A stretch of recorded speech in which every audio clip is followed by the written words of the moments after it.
pozdravljam v imenu Ženskega odbora Slovenske demokratske stranke in dobrodošli vsi skupaj na Ženskem kongresu Evropske ljudske stranke. Moj pozdrav naj bo namenjen vsem vam enako, vsakim posameznici in posameznikom odbora. In drage dame, to ste vi.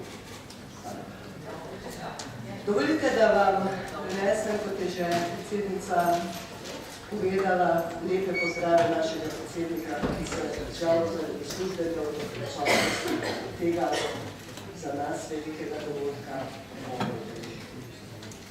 Poglejte, v Ženskem odboru Slovenske demokratske stranke smo v preteklem letu na našem kongresu sprejeli resolucijo, kar je dobro za družino, je dobro tudi za državo, je dobro tudi za Slovenijo.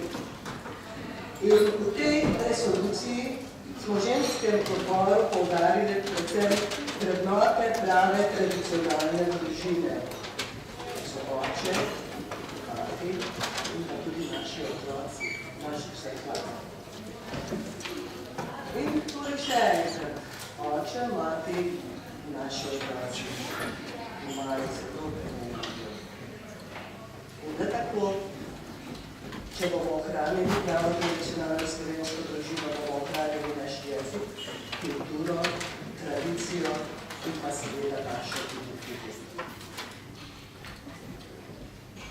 Dragi gostje, želim vam uspešno delo in seveda prijetno dvoletnjeno in v Sloveniji.